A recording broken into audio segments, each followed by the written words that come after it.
Bismillahirrahmanirrahim. Alhamdulillahirabbil alamin. Wassalatu wassalamu ala asyrafil anbiya'i wal mursalin.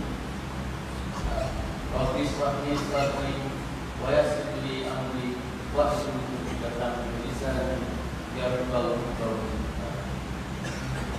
Yang berbahagia Ustaz Ahmad Suki bin Abdul Ghani, yang berusaha mengurusi mati kampung Teluk Syekh Aslam, yang dihormati Tuan Imam, Tuan Pida dan seluruh ahli jabatan kuasa masjid, seterusnya para hadirin dan hadirat yang dihormati pada malam ini. Alhamdulillah, pada malam ini kita akan bersama seorang pendakwah yang begitu terkenal di seluruh negara. Dan juga kami pihak masjid merasa syukur pada malam ini dengan melihat jumlah kehadiran para tetamu yang datang ke masjid pada malam ini, dan diharapkan kehadiran seperti ini akan berterusan dengan majlis-majlis ilmu yang dianjurkan oleh pihak masjid. Oleh itu, bagi tidak melengahkan masa, saya serahkan majlis ini kepada yang berbahagia Ustaz untuk menyampaikan kuliah maghrib yang kita jemput khas untuk hadir ke masjid dulu pada malam ini. Majlis dengan rasa hormatnya mempersilakan. Assalamualaikum warahmatullahi ta'ala wabarakatuh. Alhamdulillahirabbil alamin. Wassalatu wassalamu ala asyrafil anbiya'i wal mursalin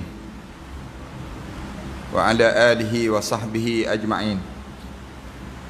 Subhanaka la ilma lana illa ma 'allamtana innaka antal alimul hakim. Rabbi shrah li sadri wa yassir li amri wahlul 'uqdatam min lisani yafqahu qawli. Rabbi yassir wa la tu'assir wa tammim bil khair. Qala Allah Ta'ala fi kitabil aziz ba'da a'udzu billahi minasyaitonir rajim. Bismillahirrahmanirrahim. Hatta idza jaa ahadahumul maut qala rabbi irji'un la'alli a'malu salihan fima tarakt kalla innaha kalimatun huwa qailuha wa min waraihim barzakhun ila yaumi yub'atsun. Sehinggalah sampai saat kematian di kalangan mereka tersebut. Apabila mati saja anak Adam ni, mula start daripada masuk dalam kubur, tiba-tiba mulut masing-masing mula kedengaran, wahai Tuhanku, berilah peluang untuk aku hidup kembali di atas dunia. Kalaulah aku boleh hidup balik di atas dunia, ya Allah, aku akan lakukan balik amalan soleh yang aku tertinggal waktu mana aku hidup dahulu. Sebutlah malaikat pada orang dah mati ni, kalla, jangan sekali-kali kamu harap kamu boleh hidup kembali. Innaha kalimatun huwa qailuha. Hanya mulut-mulut kamu saja yang menyebut yang kamu ingin kembali hidup. Wa min waraihim barzakhun ila yaumi yub'atsun. Sedangkan di belakang kamu, mulai daripada saat ini, kamu mula akan melalui saat barzakh sampailah kamu dibangkitkan balik di akhirat nanti. Surah Al-Mu'minun ayat yang ke-99 dan ayat yang ke-100. Yang dihormati pengurusi majlis, yang dihormati Tok Imam dan juga ahliatan kuasa masjid, pengurusi dan ahliatan kuasa masjid, pimpinan-pimpinan para alim ulama, muslimin dan muslimat sekalian.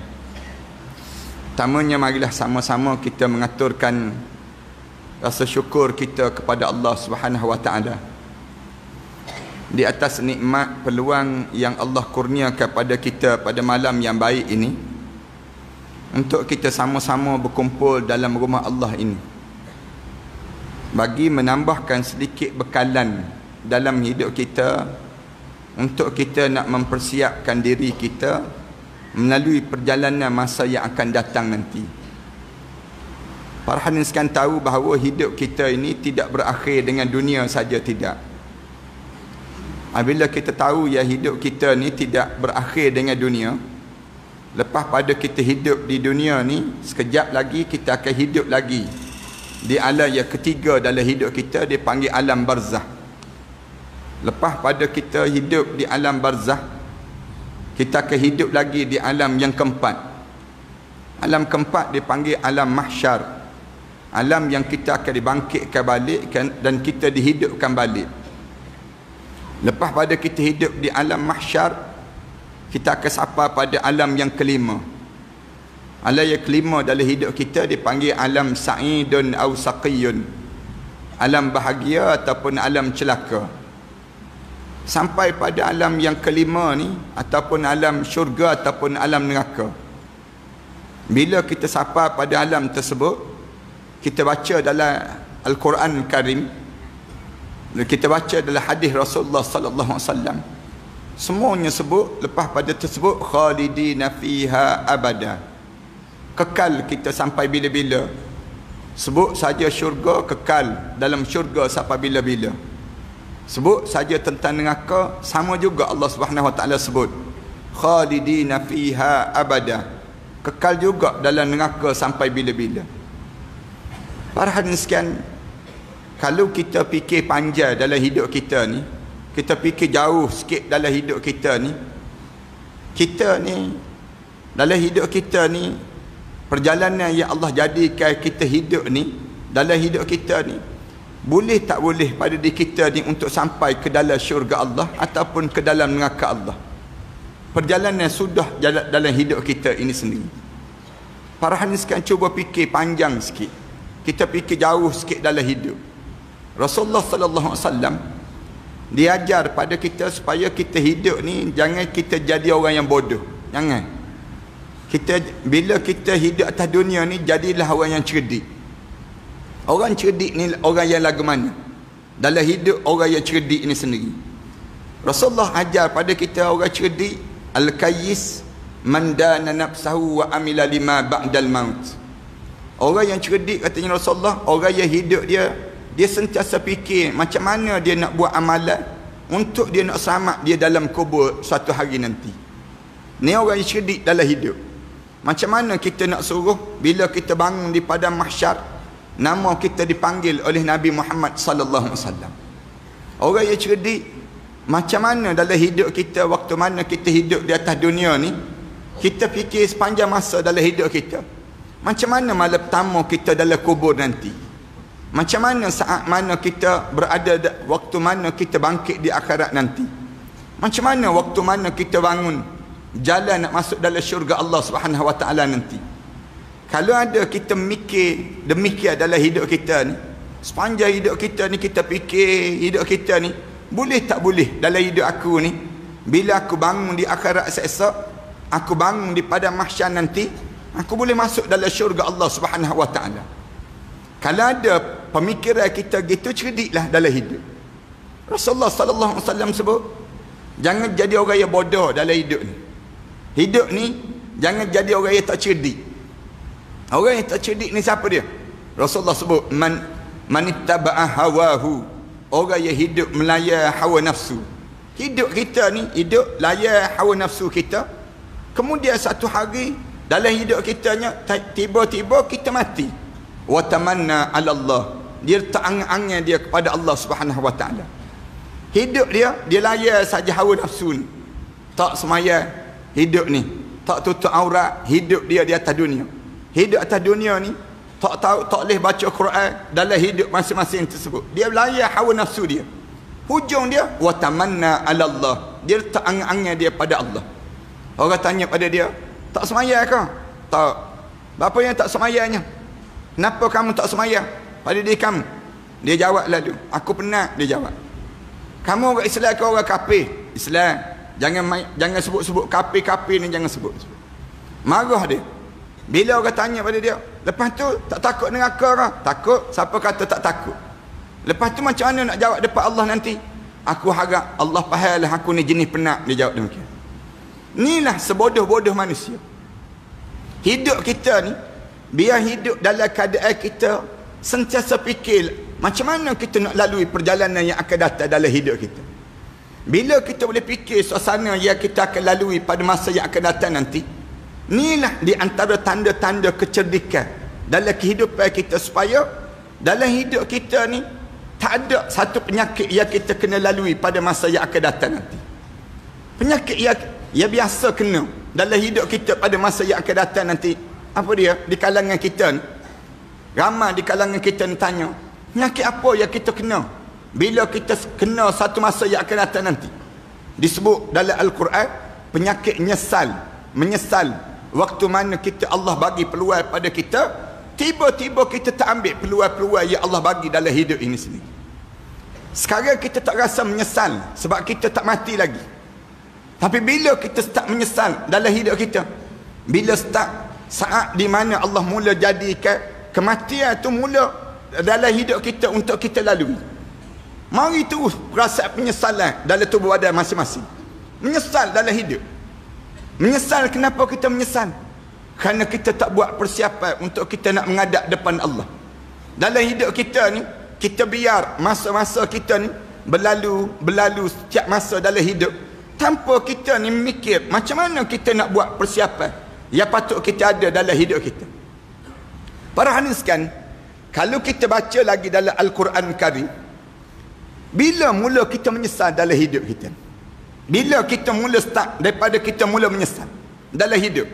Kali yang pertama kita akan mula menyesal bila hijab mata kita mula dibuka. Start daripada hijab mata kita mula dibuka, start daripada situ kita nampak terus malaikat mula turun. Malaikat mula turun, doyon-doyon malaikat. Bila malaikat mula berdiri depan muka kita, start daripada situ malaikat sebut terus, wahai anak Adam, aku cari setitik air untuk kamu telan, sudah tidak ada. Aku cari selangkah untuk kamu melangkah, sudah tidak ada. Aku cari sepatah perkataan yang keluar daripada mulut kamu, sudah tidak ada. Wahai roh, sila keluar daripada jasad ini. Start daripada sebut keluar tu, mari terus perasaan menyesal. Menyesal dalam hidup kita ni. Kebanyakan mulut-mulut manusia ni sebut terus pada malaikat. Allah rakam mulut-mulut manusia ni sebut terus, laula akhartani ila ajalin qarib fa as-saddaqa wa akum minas salihin. Malaikat, boleh tak tangguh sekejap, jangan bagi mati lagi malaikat. Sekejap je malaikat, jangan bagi mati lagi. Ni mulut-mulut kebanyakan orang yang terbaring lepas pada mereka meninggal dunia tu. Sebelum mereka meninggal dunia tu, mulut masing-masing sebut pada malaikat, malaikat, tangguh sekejap, jangan bagi mati lagi malaikat. Nak buat apa ni? Kalau jangan bagi mati ni, fa as-saddaqa, nak bersedekah, nak bagi semua barang-barang yang kita cari sepanjang kita hidup atas dunia ni, wa akum minas salihin. Masa tu juga nak jadi hamba Allah yang saleh dalam hidup ni. Mereka sebut terus, walan yuakhirallahu nafsan iza jaa ajaluha. Allah tak tangguh dah nyawa-nyawa bila sampai masa kematian di kalangan seseorang. Wallahu khabirum bima ta'malun. Allah tahu perangai apa yang kamu akan ulang kalau ditangguh dalam kehidupan kamu saat mana kematian di kalangan seorang tersebut. Inilah kali yang pertama. Saya harap orang marang ni tak ada seorang pun yang mari menyesal waktu mana dekat nak mati. Jangan ada seorang pun yang hadir pada malam ni bila dekat nak mati mari menyesal terus. Menyesal dalam hidup dia. Kerana apa dia? Kerana dia tak ambil peluang yang Allah bagi. Allah dah bagi dah dalam hidup ni peluang-peluang yang banyak dalam hidup. Kita baca dah hadis-hadis Rasulullah sallallahu alaihi wasallam. Rasulullah sallallahu alaihi wasallam sebut, "Ightanim khamsan qabla khamsin." Rebut peluang 5 masa sebelum hari 5 masa dalam hidup kami. 5 masa ni Rasulullah sebut, salah satu Rasulullah sebut, hayataka qabla mautik. Waktu mana kamu hidup sebelum mana kamu mati dalam hidup kamu. Waktu hidup ni peluang. Peluang, kalau kita tanya peluang apa dia Ustaz dalam hidup kita ni, peluang nak betulkan jalan hidup. Tiap-tiap kali mana kita salat, mulut kita sebut, ihdinas siratal mustaqim. Ya Allah, tolong bimbingkanlah kami ke jalan yang lurus ya Allah. Minta dengan Allah ni tiap-tiap masa kita solat. Minta dengan Allah, ya Allah, janganlah aku ni hidup ghairil maghdubi alaihim. Ihdinas siratal mustaqim, siratal ladzina an'amta alaihim, ghairil maghdubi alaihim waladdallin. Amin. Yang kita baca doa tiap-tiap kali mana kita solat, mulut kita ulang dan kita ulang kalimah yang demikian dalam hidup kita. Ni kali yang pertama, menyesal. Bila menyesal, start daripada mula menyesal tersebut, masuk terus mereka. Mereka masuk terus dalam tubuh badan seorang anak ada. Mereka kata tak ada dah masa untuk kami hidup di atas dunia. Start daripada mula masuk saja dalam tubuh badan ni, alim ulama ajar, tolong kita belajar. Rasulullah ajar, di antara benda yang kita kena belajar sebelum daripada kita sampai saat yang disebut dengan kematian, tolong belajar saat sakaratul maut. Saya nak minta supaya orang marang ni, semua di kalangan kita ni belajar saat sakaratul maut. Jangan main-main. Bila masuk saja malaikat, masa itulah masa dipanggil sakaratul maut. Rasulullah sebut, inna sakaratun azim. Sakarat ini satu benda yang menggemparkan dalam hidup kamu. Sakarat, bila start daripada mula malaikat mula masuk jadi untuk badan, malaikat sebut terus, wajaat sakratul maut bil haqq, dzalika ma kunta minhu tahid. Siapa dah masa sakaratul maut yang penuh dengan kebenaran? Inilah masa yang sering kali kamu lari-larikan diri sepanjang kamu hidup di atas dunia dahulu. Start daripada masuk tu, terus deru-deru malaikat masuk. Bila masuk tu terus ke hujung kaki terus. Bila sampai di hujung kaki tu, mula tarik daripada hujung kaki. Start daripada mula tarik ni, rasa satu pengalaman yang tak pernah kita rasa dalam hidup kita. Rasa pengalaman yang kali pertama rasa tu tak boleh nak sebut. Rasulullah sallallahu alaihi wasallam sebut masa tersebut sakit. Bila tanya pada Rasulullah, sakit tak sakit ya Rasulullah? Rasulullah kata sakit tak boleh nak sebut dengan bahasa. Tak ada kata yang boleh kita gambarkan sakitnya masa tersebut. Bila start daripada kena tarik hujung kaki tu, start je sakit. Kena sakit tersebut, rasa di rambut kita sakit, rasa di kuku kita sakit, rasa badan kita ni rasa sakit, semua tempat ni rasa sakit. Bertanya pada Rasulullah, lagu mana rasa sakit waktu itu ya Rasulullah? Bagaimana rasa sakit waktu tersebut ya Rasulullah? Rasulullah sebut, bagaikan badan kamu dicampak ke pohon yang berduri, melekat di pohon yang berduri, digetak turun ke bawah. Tanya lagi Rasulullah, ya Rasulullah, bagaimana sakit saat tersebut ya Rasulullah? Rasulullah kata, kamu tanya ibu-ibu yang melahirkan zuriat. Waktu mana ibu-ibu melahirkan zuriat tersebut, meneran nak keluar zuriat ni, peluh tubuh badan, menggetar tubuh badan ni, tangan-tangan dia pucat lesi wajah.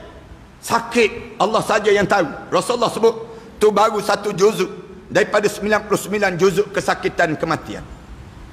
Tanya lagi Rasulullah sallallahu alaihi wasallam, bagaimana sakit saat itu ya Rasulullah? Rasulullah sallallahu alaihi wasallam sebut, bagaikan kulit kamu disiap. Kulit kamu dikoyak ni, kemudian diheret di atas kapah yang basah, ditarik di atas bara api yang panas, bunyi bunyi sakit yang amat sangat. Start daripada hujung kaki, tarik saja. Bila tarik saja sampai ke lutut kita ni, syaitan mula pujuk terus. Syaitan pujuk, jangan taubat lagi, jangan taubat, jangan cepat taubat, kamu tak mati lagi, katanya syaitan. Tahan dulu, tahan diri kamu, tak mati lagi, kamu jangan cepat nak kembali pada Allah, kamu tak mati lagi. Syaitan pujuk syaitan tu. Ramai di kalangan kita tak taubat pada Allah. Ramai di kalangan kita ni biar aja, pening, dalam keadaan teragak-agak. Ni benda apa yang berlaku ni? Benda apa yang berlaku ni? Tengah-tengah tarik daripada lutut ni, tarik lagi sampai pusat. Bila sampai di pusat kita ni, sejuk di pusat kita ni, sejuk di pusat tu, tiba-tiba sampai di pusat ni, kebanyakan orang yang kena, tiba-tiba roh dia turun balik ke bawah. Turun balik. Ni saya nak pesan betul-betul orang kawasan kita ni, kena ingat betul-betul. Bila turun saja roh tersebut, jangan ingat roh kita ni dalam keadaan yang kita ni, roh kita akan turun balik ke bawah. Jangan ingat. Tengah turun tu, syaitan sebut, kan aku kata dah kan, tak mati lagi. Kamu relax dulu, jangan taubat lagi. Ni kamu rasa sendiri ni, turun ni. Bila tengah-tengah turun, turun ke bawah tersebut, tiba-tiba masuk kumpulan yang ketiga tu, daripada bawah tersebut tarik terus, zup, naik sampai ke atas terus. Bila sampai ke atas ni, sampai di halqum ni, terkejut terus, Allah mati. Bila perasan mati, bila perasan roh kita ni sampai di halqum tu, rasa mati tersebut, Allah rakam kali yang kedua rasa menyesal. Rasa menyesal dalam hidup kita ni, kali yang kedua menyesal. Mulut masing-masing sebut apa dia? Qala inni tubtul an. Sekarang juga aku taubat ya Allah. Qala inni tubtul an. Bila sebut aku taubat sekarang tersebut, mereka jawab terus, walaisatit taubatu lil ladzina ya'maluna as-sayyi'at. Tidak dianggap taubat orang yang hidup dia sentiasa biarkan diri dia buat benda yang sayyi'at. Hidup dalam keadaan buat benda yang buruk dalam hidup dia. Biar je hidup ni tak fokus langsung dalam hidup. Hidup kita dia tak tentu langsung. Kita nak pergi mana sebenarnya dalam hidup kita? Bila hidup sampai di halqum ni, mulut masing-masing sebut, qala inni tubtul an. Sekarang juga aku taubat ya Allah. Malaikat jawab terus, tak dianggap taubat dah. Bukan masa dah taubat. Turun terus malaikat. Malaikat mula sebut terus, kalla, hidup ni jangan gitu hidup ni. Hidup ni jangan lerek sangat, jangan. Jangan hanyut sangat, jangan. Bila kita hidup atas dunia ni, tolong fokus dalam hidup. Sebenarnya kita hidup ni nak gimana? Nak gimana dalam hidup ni? Bila tarik sampai di halqum, turun-turun mereka sebut, kalla idza balagatit taraqi. Ketika mana roh kamu direntak sampai di halqum, wa qila man raq. Siapa yang boleh turunkan balik roh kamu sekarang? Mung ustaz kan? Mung ustaz mun turun mula roh kamu. Mung yang berhormat kan? Mun turun mula roh kamu. Mung doktor kan? Turun mula roh kamu. Wa qila man raq. Wa dhanna annahu al-firaq. Bau perasan ada kita, mati dah aku, mati dah. Start daripada di halqum tu, bau perasan tu, mulut masing-masing sebut, Allah cerita masing-masing ni mata terbeliak, pandang kanan, pandang kiri, wal taffatis saq bis saq. Mata ni pandang kanan, pandang kiri, masing-masing dalam keadaan yang rasa diri dia ni nak menghadap depan Allah. Saya nak sebut sikit, semua yang hadir pada malam ni insya-Allah, biar kalian bila sampai di halqum ni ingat yang Rasulullah pesan. Rasulullah pesan bila sampai di halqum, mulut kita sebut terus, la ilaha illallahul halimul karim. Sebut 3 kali. La ilaha illallahul halimul karim. La ilaha illallahul halimul karim. Kali yang lepas mana tu, mulut kita sebut alhamdulillahi rabbil alamin. Alhamdulillahi rabbil alamin. Alhamdulillahi rabbil alamin.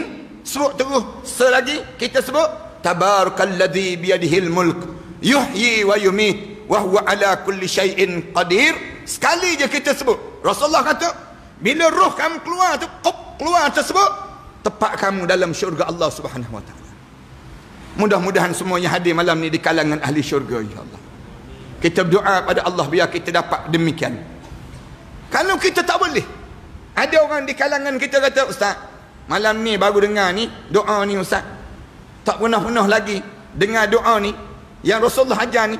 Kalau tak boleh juga, sebut kalimah ni lah. Sebut kalimah yang mudah kita sebut, la ilaha illallah Muhammadur Rasulullah. Sebut, jangan tak sebut. Rasulullah sebut, laqinu mautakum bila ilaha illallah. Tolong talqin orang yang dekat nak mati di kalangan kami, tolong ulang sebut orang yang dekat nak mati di kalangan kami, la ilaha illallah. La ilaha illallah ni tolong ulang di bibir kamu sampai dia sebut la ilaha illallah, kamu diam. Kamu jangan ajar lagi pada diri dia demikian. Rasulullah sebut dalam hadis yang lain, Rasulullah kata, man qala la ilaha illallah fi akhir umurihi dakhala al-jannah. Siapa yang boleh sebut la ilaha illallah di akhir perjalanan hidup dia, dijamin tempat dia dalam syurga Allah Subhanahu wa taala.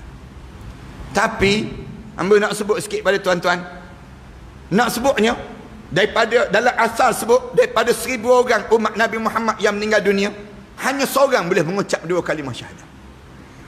999 lagi tak boleh mengucap. Dalam satu riwayat ayat lain sebut, dalam satu asar sebut, daripada 10,000 umat Rasulullah yang meninggal dunia, hanya seorang boleh mengucap. 9,999 lagi tak boleh mengucap. Kenapa tak boleh mengucap? Kerana mengucap ni dengan amalan, bukan mengucap dengan hafalan. Kena ingat betul-betul ni. Kalau sekadar mengapa, ramai orang boleh mengapa. Tapi kalau nak mengucap, kena mengucap dengan amalan. Sepanjang kita hidup ni, hidup dengan la ilaha illallah Muhammadar Rasulullah. Kenapa tak boleh mengucap? Saya nak sebut sikit lagi lepas pada ni. Tapi nak sebutnya, bila sampai di halqam ni, jangan tinggal, mulut masing-masing kena ingat. Dalam diri kita ni, sebut la ilaha illallah Muhammadar Rasulullah. Ataupun kalau kita boleh sebut la ilaha illallahul halimul karim, yang diajar tu yang jauh lebih baik pada diri kita. Rasulullah ajar demikian.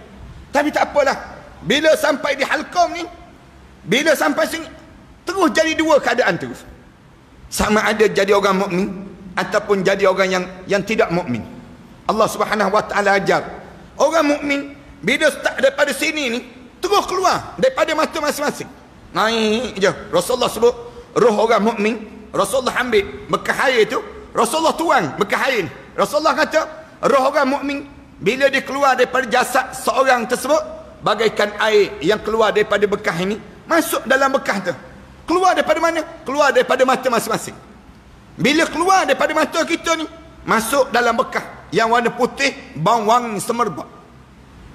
Bila masuk saja, malaikat ni sambut. Seramai mana malaikat disebut dalam kitabnya, paling-paling tidak ada lebih kurang 40,000 orang para malaikat Allah yang sedang menyambut roh orang mukmin pada Allah ni. Keluar tu saling tampung menampung. Roh ni saling tampung menampung. Masuk saja dalam satu bekas tu. Bila masuk dalam bekas tersebut, tutup je, naik lalu. Naik di langit yang pertama. Bau wangi semerbak tersebut, malaikat tanya terus, roh siapa ni? Yang bau wangi semerbak ni, bau wangi ni, roh siapa? Lalu dijawab, roh fulan bin fulan, fulanah binti fulan. Bila sebut je gitu, malaikat penjaga langit yang pertama sebut terus, beruntunglah dia hidup dalam keadaan soleh, mati dalam keadaan soleh. Buka katanya malaikat. Dia naik, senang dia naik langit yang kedua, naik langit yang ketiga, menghadap depan Allah. Allah sebut tentukan dia dalam syurga Illiyin. Bila sebut syurga Illiyin tu, turun terus roh kita, cacang hujung kepala tu, diri terus di hujung kepala, di hujung kepala masing-masing ni. Bila berdiri di hujung kepala masing-masing tersebut, maka kita mula hidup di alam yang ketiga yang disebut dengan alam barzah. Hidup terus. Roh orang yang tidak mukmin, saya ringkaskan saja nak sebut. Kalau jemaah-jemaah yang ada masa, lepas pada maghrib, mari ngaji, mari dengar di masjid. Tiap-tiap malam tolong ajar macam mana nak lalui saat ni, saat sakaratul maut. Buka kitab-kitab, orang-orang alim tolong ajar di kalangan masyarakat kita ni, macam mana nak lalu saat yang disebut dengan sakarat. Kerana sakarat ni tak mudah dilalui tersebut.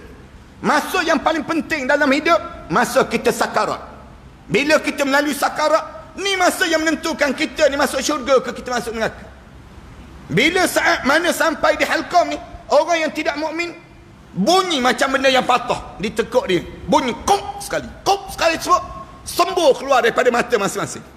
Bila keluar tu, Rasulullah ambil bekas air tu, Rasulullah genjih air tersebut. Rasulullah kata, roh yang tidak mukmin bila dia keluar daripada jasad dia, macam ni lah kata Rasulullah. Keluar tu mengecik, bau busuk sebusuk-busuk ni masuk dalam bekas. Bila Rasulullah cerita tentang busuk tu, Rasulullah ambil kain ridak Rasulullah tutup hidung. Seolah-olah Rasulullah bang busuk sungguh daripada roh yang tidak mukmin. Bila dia keluar daripada mata masing-masing, masuk dalam bekas warna hitam, naik terus. Penjaga langit yang pertama tanya terus, roh siapa ni? Lalu dijawab, roh fulan bin fulan, fulanah binti fulan. Bila sebut saja begitu, penjaga langit yang pertama sebut saja begitu, lalu disebut terus. Penjaga langit yang pertama sebut, celakalah roh ni, hidup dalam keadaan jahat, mampu pun jahat juga. Sebut celah-celah tu, lalu tutup pintu langit tersebut. Bila tutup tu, kedengaran daripada arasy Allah, tentukan dia dalam neraka sijin. Na'udzubillah min dzalik. Bila sebut neraka sijin tu, turun terus roh masing-masing, diri di hujung kepala masing-masing, mula cacang di hujung kepala masing-masing. Bila begitu, kita nampak terus siapa datang nak buka muka kita. Kita rasa saat mana orang cium atas dahi kita. Kita rasa saat mana orang usung jenazah kita, kita sebut pada orang yang nak buka butang baju kita tu, perlahan-perlahan sakit mati tadi tak habis lagi kita sebut terus. Bila orang nak mandi jenazah kita tu, kita sebut ada mandi jenazah. Jangan kasar sangat dengan aku sakit, badan aku bagaikan melecur seluruh tubuh badan. Di saat mana kamu nak mandi aku ni, jangan kasar sangat dengan aku. Masing-masing mula sebut. Kita nampak siapa yang nak kapankan jenazah kita. Kita rasa saat mana orang kat tubuh badan kita atas kanda, kita nampak berapa orang yang datang nak semayang jenazah kita.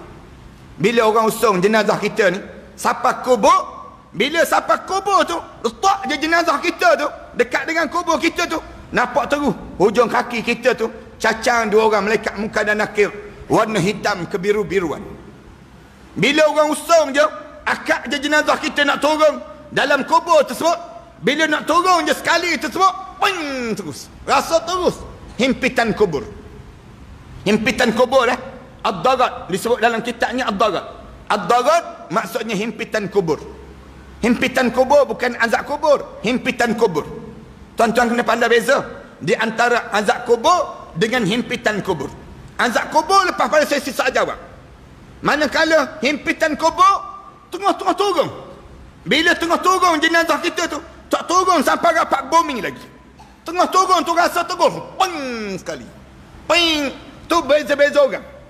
Dalam hadis Rasulullah sallallahu alaihi wasallam sebut, kalau ada di kalangan umat aku yang boleh terlepas daripada himpitan kubur, nescaya bayi-bayi yang meninggal dunia itu akan terlepas daripada himpitan kubur. Bayi pun tak terlepas. Dalam hadis yang lain Rasulullah sebut, kalau ada di kalangan umat aku yang boleh terlepas daripada himpitan kubur, nescaya Sa'ad bin Mu'az lah orang yang pertama yang boleh terlepas daripada himpitan kubur. Sa'ad bin Mu'az pun tak terlepas. Rasulullah sallallahu alaihi wasallam sebut, Sa'ad bin Mu'az kena sekali himpitan kubur. Rasulullah cerita ni dalam hadis Rasulullah, kena sekali Sa'ad bin Mu'az.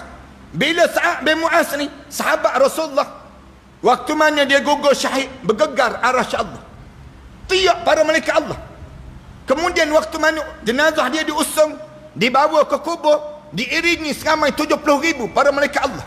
Sa'ad bin Mu'az bila turun jenazah dia, bila turun jenazah dia, kena terus ping sekali depan Rasulullah. Rasulullah sallallahu alaihi wasallam sebut, bila kena sekali tersebut depan aku, Rasulullah kata, jenazah Sa'ad bin Mu'az menjadi halus bagaikan selai rambut, kata Rasulullah sallallahu alaihi wasallam. Sekali itu Sa'ad bin Mu'az, bila sahabat-sahabat tanya Rasulullah, kenapa yang Sa'ad bin Mu'az kena ya Rasulullah? Kenapa Sa'ad bin Mu'az kena? Rasulullah jawab terus, kerana Sa'ad bin Mu'az tak bersih air kencing dia. Air kencing tak bersih. Dia tanya pada Rasulullah sallallahu alaihi wasallam, tanya pada keluarga Sa'ad bin Mu'az, kamu dengar tak cerita yang Sa'ad bin Mu'az kena himpitan kubur oleh Rasulullah?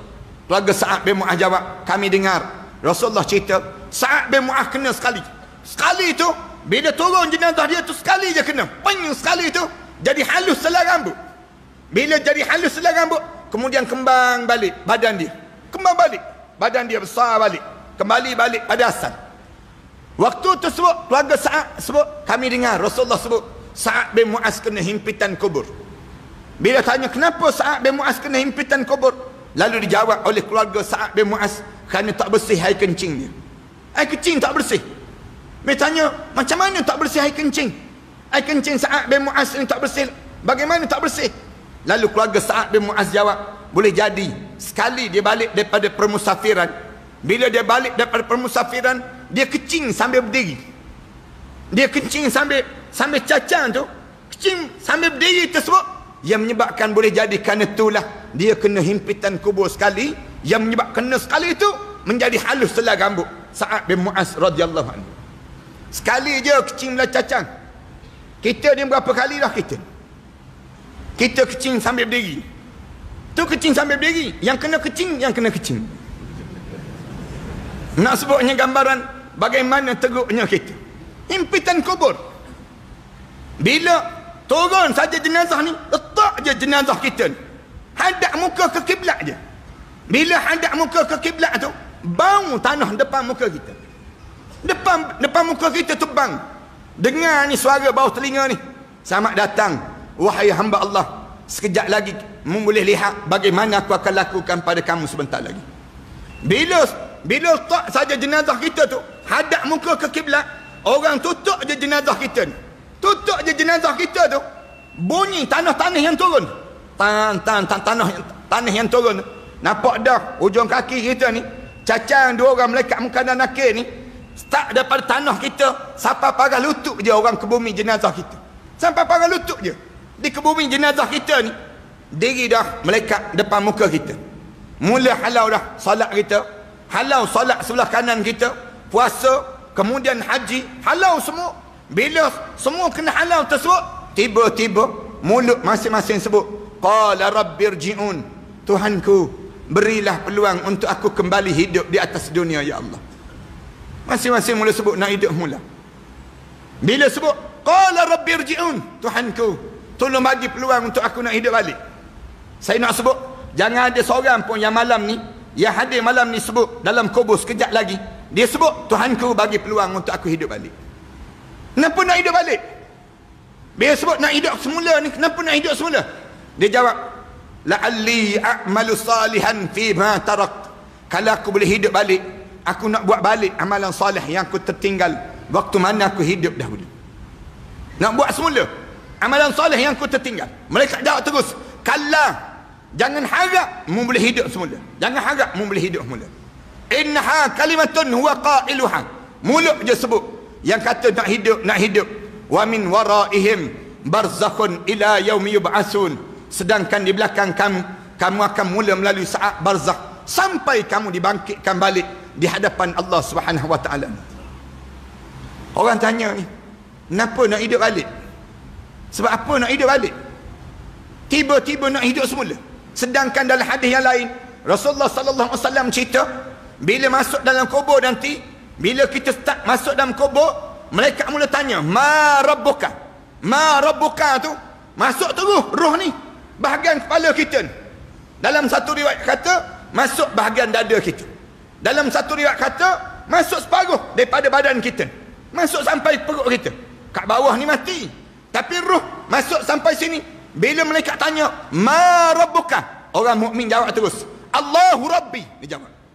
Ada yang tak boleh jawab. Bila malaikat tanya, ma rabbuka? Dia buka mulut dia, nganga mulut.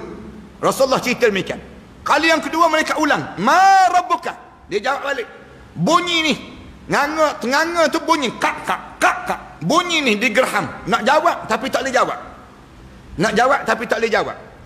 Bila tanya, malaikat tanya kali yang tiga, ma rabbuka? Siapa Tuhanmu? Tuhanmu nama apa? Bertuhankan pada siapa? Orang mukmin kali yang ketiga tu dia jawab terus, Allahu rabbi. Dia jawab, Allah Tuhan aku. Bila sebut Allahu rabbi tu, terbuka terus lubang kubur ni. Luah terus kubur ni. Luah. Kat tepi dia luah, kat bawah dia tu pun jadi luah. Seluah mana? Disebut seluah 70 hasta. Rasulullah sebut demikian. Kubur ni berubah jadi warna hijau yang cantik. Tumbuh terus rumput-rumput yang warna hijau ni. Tumbuh je rumput ni. Bau wangi kasturi daripada syurga Allah. Bila bangun demikian, jenazah kita ni diheret sandar dinding kubur. Sandar dinding kubur ni, Rasulullah cerita kain kapan ni meluruk turun. Kain kapan ni meluruk turun. Orang mukmin ni bertanya, ma rabbuka wa ma nabiyuka wa ma dinuka wa ma qiblatuka wa ma. Dia jawab.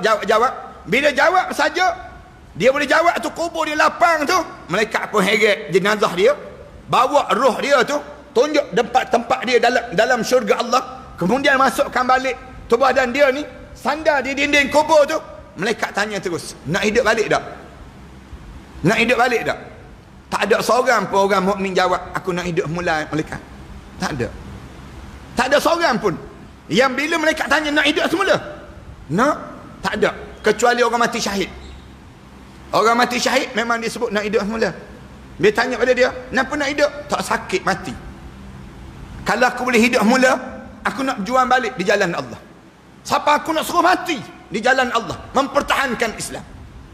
Manakala orang yang tidak mukmin ni, bila tanya, orang mukmin yang lain bila tanya pada dia, nak hidup semula? Tak nak. Nak hidup dah. Mereka tanya, kenapa tak nak hidup? sakit mati itu terbawa sampai masuk dalam lubang kubur.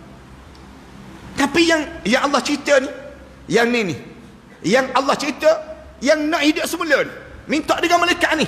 Malaikat hidup mula, malaikat, kalau aku boleh hidup mula, aku nak buat balik amalan soleh yang aku tertinggal, wahai malaikat.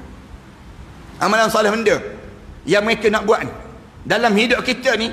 Amalan soleh apa yang tertinggal dalam hidup? Yang ni saya nak sebut malam ni. Ada 3 amalan yang besar sebelum kita mati ni, tolong jaga benar-benar. 3 benda ni tolong jaga dalam hidup kita. Jangan sampai kita terlepas 3 benda ni. Kalau tak boleh jaga 3 perkara ni, nyesal tak sudah masuk dalam kubur. Yang pertama, alim ulama sebut tolong jaga Islam dalam tubuh badan masing-masing. Jangan bagi goyang keyakinan kita hidup dengan Islam. Islam ni satu agama yang kita mesti letak pasak dalam dada kita ni. Jangan bagi goyang, jangan bagi hilang keyakinan dengan Islam. Jangan campur Islam sikit, pahaman yang selain daripada Islam sikit. Jangan. Al-Islam huwal Islam. Masuk Islam ni masuk semua sekali. Udkhulu fis-silmi kafah. Jaga betul-betul Islam. Jangan teragak-agak dengan Islam. Jangan. Orang kita ni ada teragak-agak dengan Islam. Dia tak berapa yakin dengan Islam. Jangan.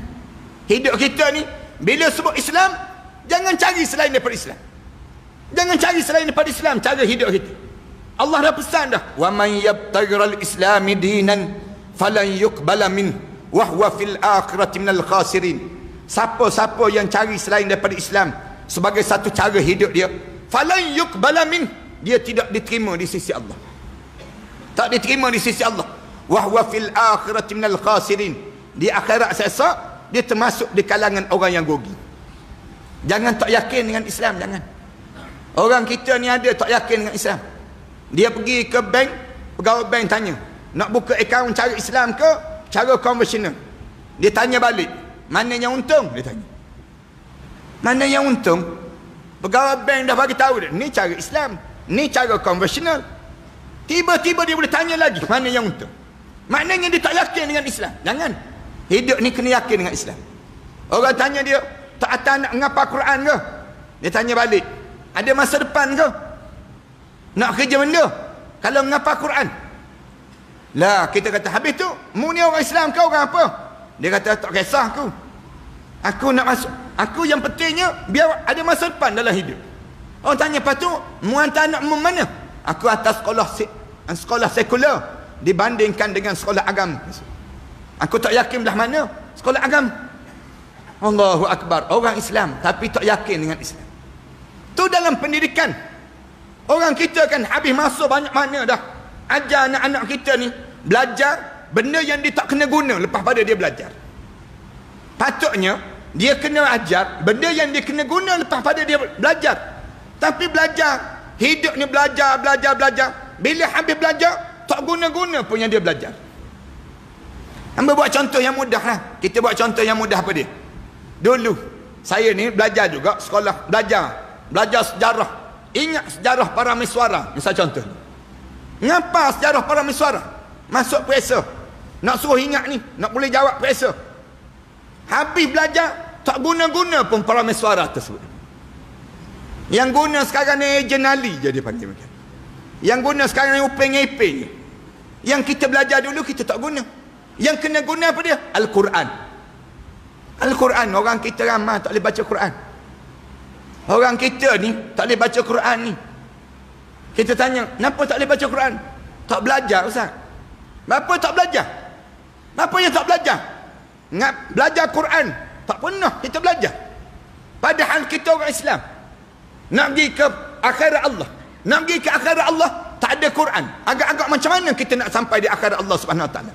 Nak sebutnya dalam hidup kita ni tak yakin dengan Islam. Orang kita tak yakin dengan politik Islam. Politik Islam orang kita tak yakin. Mana ada Ustaz politik suku, agama suku disebut. Orang kita sebut, Ustaz jangan sebut-sebut politik. Politik ni kotor disebut. Kita kata, kalau tak sebut politik Islam yang Rasulullah merintah Madinah tu lagu mana? Rasulullah buka negara-negara ni dengan cara apa dia? Kalau kita tak guna politik Islam, satu hari nanti orang kafir akan menggunakan politik dia, politik kafir yang menyebabkan dia berkuasa dibandingkan dengan kita. Kita boleh rasa sekarang, boleh rasa pada diri kita, bila kita tak ada Islam, tak yakin Islam, bila terlibat politik ni dalam hidup ni. Ada orang kata tak ada ustaz, politik tak terlibat dalam hidup. Tak, kita sebut bila dekat nak mengucap, sampai roh kita sampai di halqum ni, bila sampai di halqum ni tak boleh nak mengucap. Ramai di kalangan kita tak boleh mengucap. Kenapa tak boleh mengucap? Syaitan menyamar menjadi arwah hayah. Sebiji muka arwah hayah kita, sebiji muka syaitan yang menyamar menjadi arwah hayah kita. Dia sebut lalu, anakku jangan mati dalam Islam ni. Ni abah ni, abah ni jangan mati dalam Islam. Abah dulu mati dalam Yahudi. Kalau kamu nak sama, kamu mati bersama dengan abah. Kamu mati dalam Yahudi. Bila kita cuba mengucap juga, syaitan ni menyamar menjadi arwah ibu kita pula. Rasulullah cerita dalam hadis Bara' bin Azib dan hadis Anas bin Malik, dua-dua cerita jadi menyamar menjadi arwah ibu kita ni. Goyang buah dada ni, anakku jangan mati dalam Islam. Ni susu yang pernah menyusukan kamu waktu mana kamu kecil-kecil dahulu. Anakku, mati dengan mama, mati dengan ibu, mati dengan mak, mati sekali. Jangan mati dalam Islam, matilah bersama dengan mak. Mak mati dalam Kristian. Kalau kamu nak sama, kamu mati dalam Kristian. Tuan-tuan, syaitan marang ni tuan-tuan, syaitan marang ni dia tak sebut mati dalam Yahudi. Orang marang ni tak kenal pun Yahudi. Syaitan sini tak sebut mati dalam Kristian. Dia tak kenal pun Kristian. Orang sini tak kenal pun Kristian.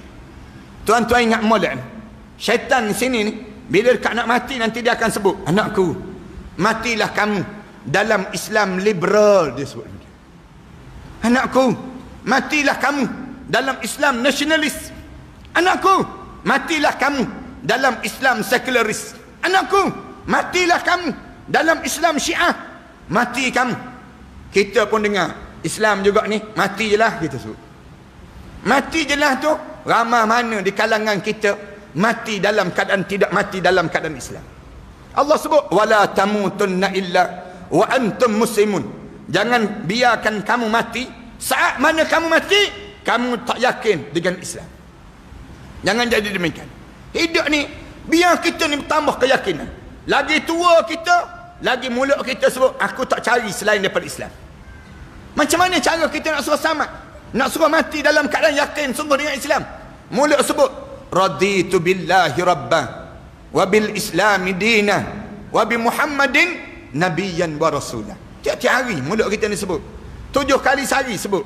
Tiap-tiap pagi tu mulut kita sebut raditu billahi rabba, aku redalah Allah ni Rabb aku. Islam tu satu cara hidup aku, dan Nabi Muhammad sallallahu alaihi wasallam itu nabiyyan wa rasulah, nabi aku dan juga rasul dalam hidup aku. Ni yang pertama. Yang kedua yang nak sebut ni, tuan-tuan tolong jaga ibadah pada Allah. Dalam hidup ni jangan tinggal solat. Jangan tinggal solat. Lagi kita tua, lagi khusyuk solat kita. Lagi tua, lagi berebut saf yang pertama. Lagi berumur dalam hidup kita ni, lagi berebut kita mari saf yang pertama. Hari Jumaat berebut ni saf yang pertama ni. Jangan bagi peluang saf pertama ni pada orang lain. Biar kita duduk saf yang pertama, saf yang kedua, saf yang ketiga. Lagi berumur umur kita ni, semakin dekat kita dengan Allah Subhanahu Wa Taala. Nak tahu dekat tak dekat kita dengan Allah, senang je tengok semayang kita. Semayang kita ni, lagi kita ni semakin berumur dalam hidup kita ni, semakin khusyuk ke semayang kita, ke semakin berumur semayang kita ni, umur kita ni semakin tawar semayang kita. Kalau kita ni semayang lagi lama lagi khusyuk, tiap kali mana solat basuh janggut-janggut, basuh tempat sujud, kerana kita solat tadi, khusyuknya kita solat. Tanda kita ni semakin dekat dengan Allah. Tanda dalam hati kita ni penuh dengan akhirat, penuh dengan akhirat. Tapi kalau kita solat, lagi tua kita solat, lagi tak khusyuk, lagi kita berumur, lagi kita ni tak teringat solat kita berapa rakaat dan sebagainya. Solat kita ni jadi hambar. Tanda kita ni tak jaga ibadah. Tanda tak jaga ibadah. Ibadah yang pertama kena jaga solat, semayang. Jangan tinggal semayang walaupun 1 rakaat. Dah sampai umur 40 tahun, jangan tinggal semayang berjemaah. Mari semayang berjemaah. Mana-mana orang yang umur 40 tahun, jangan tinggal dah semayang berjemaah. Dah siapa umur 60 tahun, jangan tinggal bangun tahajud malam. Siapa umur 60 tahun, Allah beri panjang umur, siapa 60 tahun, malam-malam mesti tahajud. Jangan tinggal walaupun 1 rakaat. Tahajud. Tahajud yang terbaik buat macam Rasulullah sallallahu alaihi wasallam buat. Tahajud yang terbaik malam-malam, tidur malam, lepas isyak tidur. Jangan perhabis masa kita. Lepas isyak, ada orang kita ni lepas isyak duduk depan TV, tengok Stongko lawan Triple H. Lepas isyak, jangan perhabis masa, jangan. Lepas isyak duduk rehat sekejap, tidur terus. Orang tanya kenapa tidur awal? Nak bangun tahajud ni. Ni dah lepas isyak main handphone. Main handphone pun ada juga. Tua-tua main handphone lagi. Main PUBG pula tu dia panggil. Tua-tua main PUBG lagi. Main handphone, duk layan handphone. Nak tidur malam, main handphone lagi.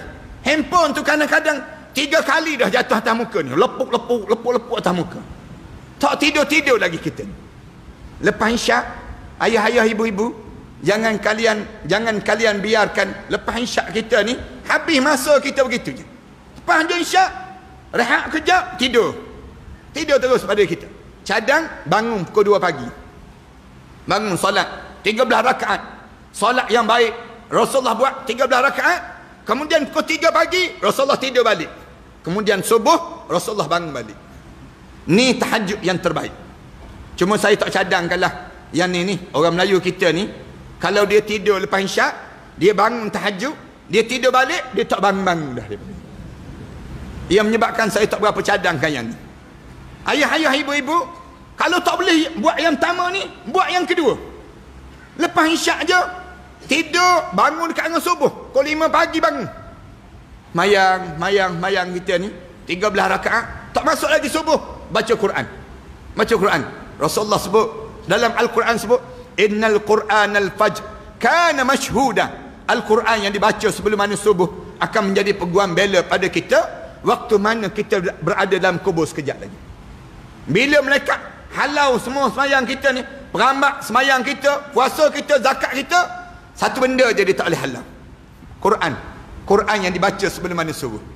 Ayah-ayah, ibu-ibu, jangan tak baca. Lepas subuh je, sebelum subuh tu kita ni baca Quran. Sebelum subuh. Dah masuk subuh, habis waktu subuh, jangan cepat nak balik. Jangan cepat nak balik lagi. Umur 60 tahun dah kan? Umur 60 tahun dah kita ni. Nak balik cepat juga kita. Duduk dulu sampai matahari naik. Rasulullah duduk dalam masjid, i'tikaf dalam masjid sampai matahari naik. Itu satu cara yang orang kita tak buat. Orang kita umur 60 tahun. 60 tahun. Mana masuk jabat dah pun? 60 tahun. Kalau pergi jabat pun orang perambak balik dah dia panggil.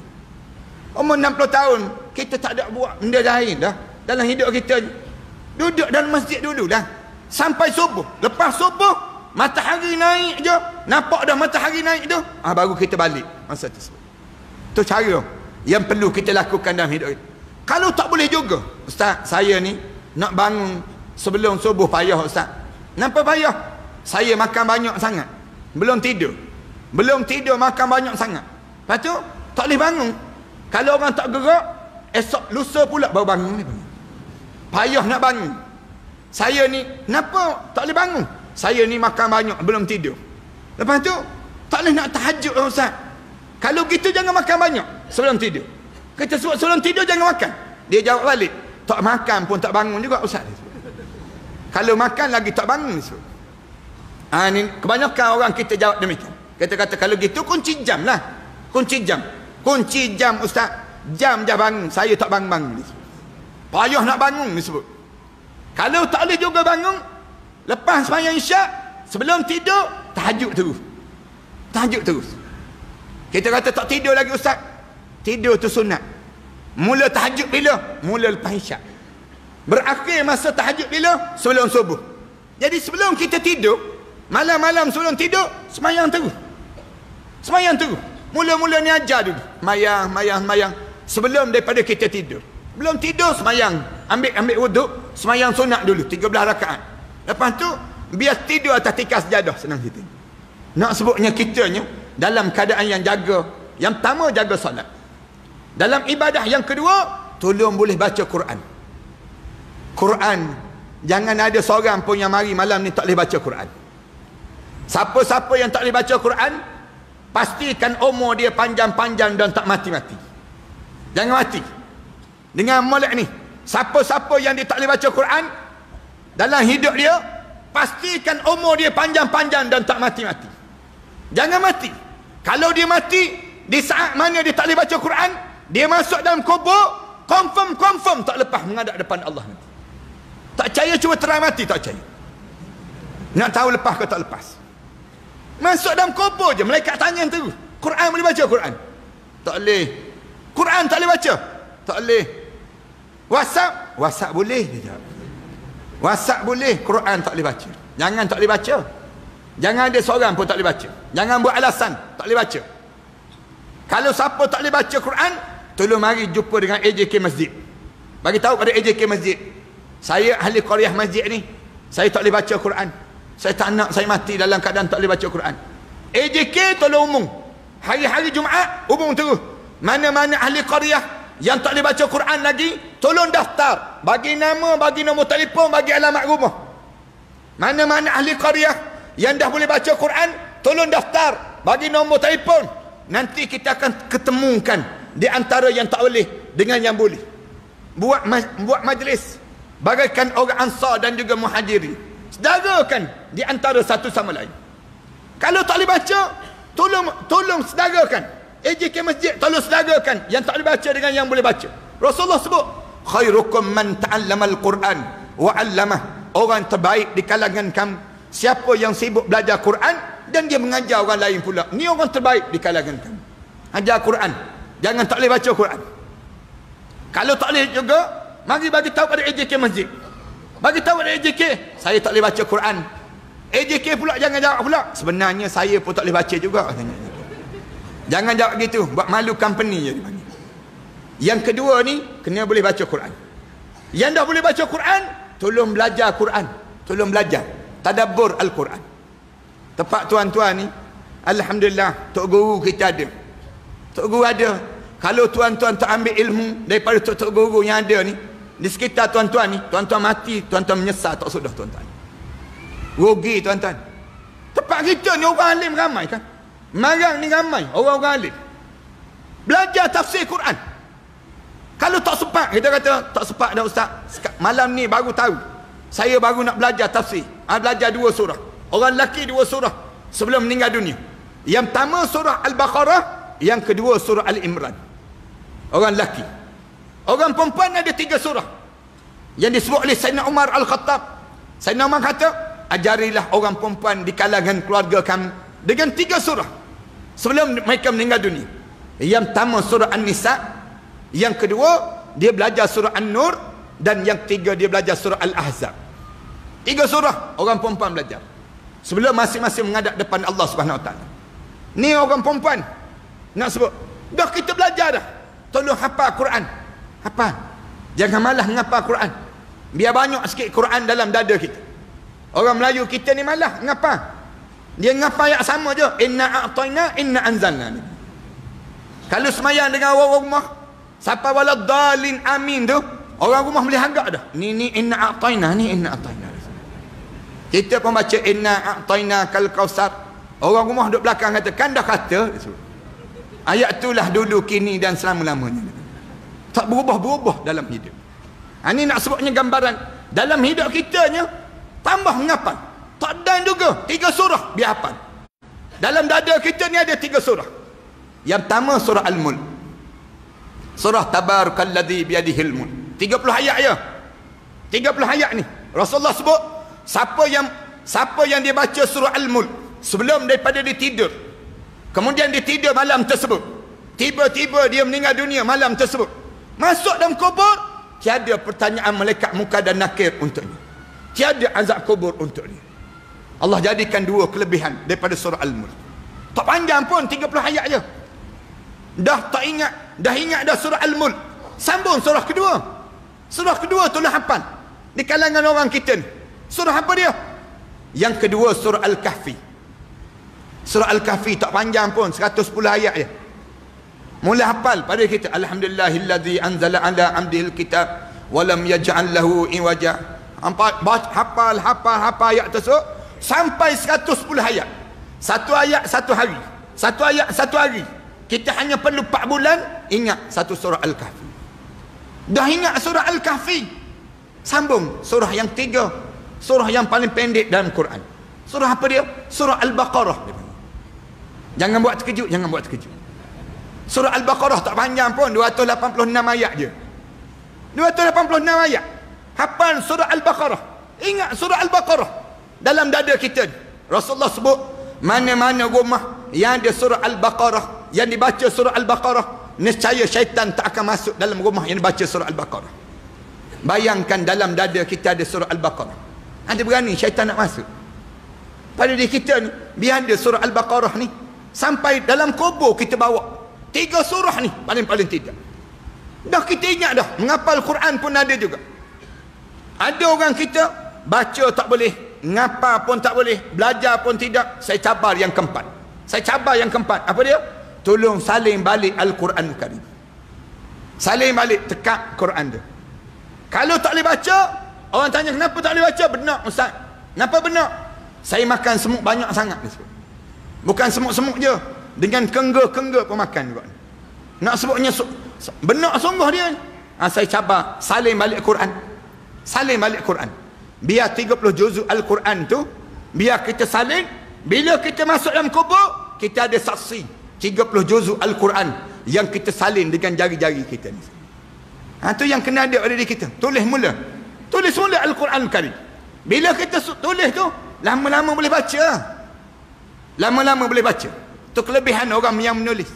Sebab tu kita nak suruh orang kita ni, kalau tak boleh baca, dia salin Quran. Bila dia salin, lama-lama insya-Allah dia boleh baca. Siap dia buh baris. Bila dia duduk, lama-lama dia buh baris tu, lama-lama dia boleh baca Al-Quran Karim. Ni Quran yang kedua. Yang ketiga, yang ni yang besar saya nak sebut ni. Yang ketiga dalam ibadah ni, sebelum kita menghadap depan Allah masuk kubur, tolong ingat betul-betul yang saya sebut ni. Tolong alihkan semua harta benda kita atas dunia ni, alihkan ke akhirat Allah sebelum kita masuk dalam kubur seorang-seorang. Saya ulang sekali lagi. Sebelum kita mati ni, di antara benda yang kena buat sangat dalam hidup kita ni, tolong alih semua harta-harta yang kita cari atas dunia ni ke akhirat Allah sebelum kita masuk seorang-seorang dalam lubang kubur. Jangan tinggal barang-barang kita cari atas dunia, jangan tinggal. Rugi kita, ramai dah yang tinggal. Bila dia cari, orang kita ni cari pandai.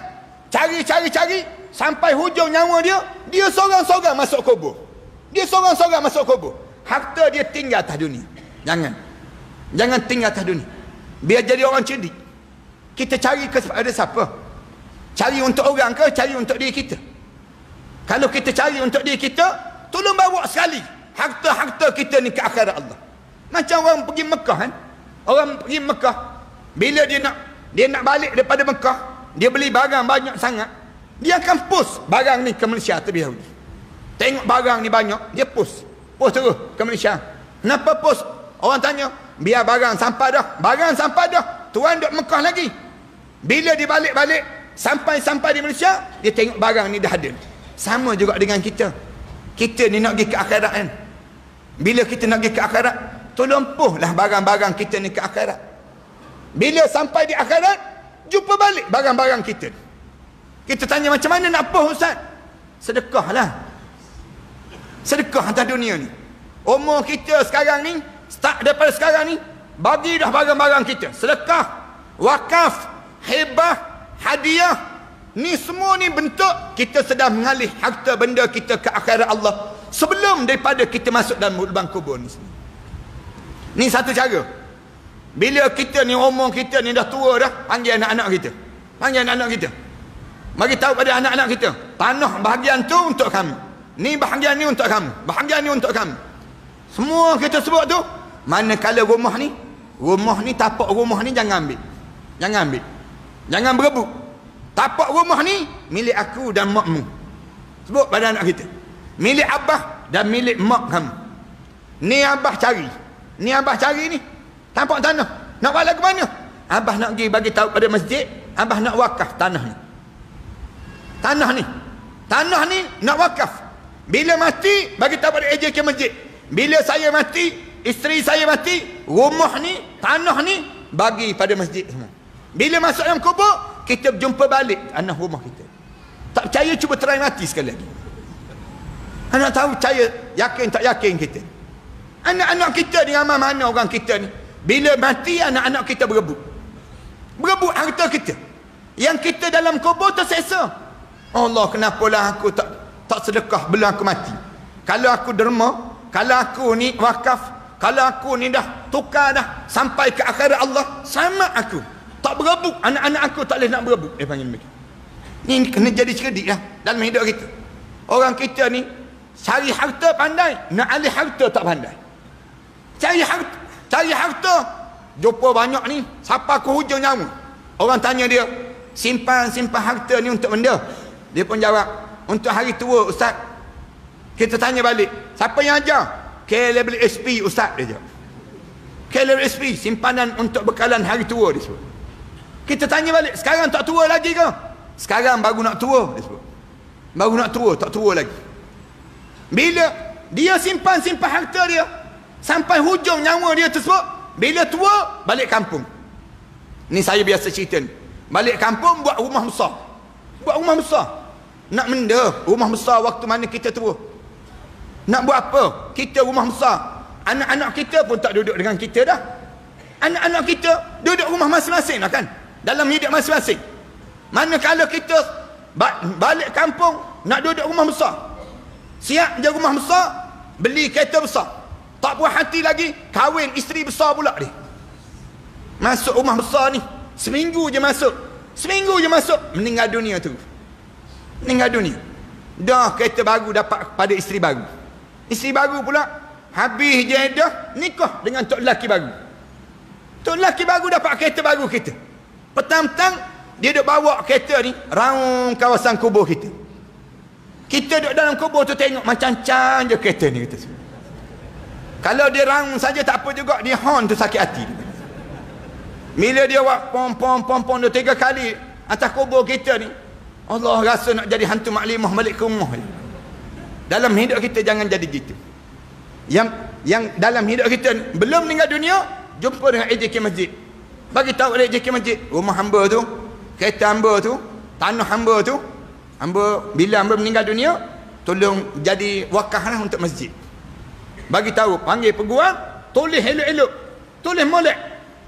Kerana apa dia? Kerana yang kita wakaf, kita sedekah, semua barang yang kita bagi ni untuk diri kita, bukan untuk masjid, tidak, bukan untuk mereka, tidak. Macam kita duduk dalam majlis ilmu ni kan, tiba-tiba lalu tabung derma. Betulan dalam poket kita ni ada 2 keping.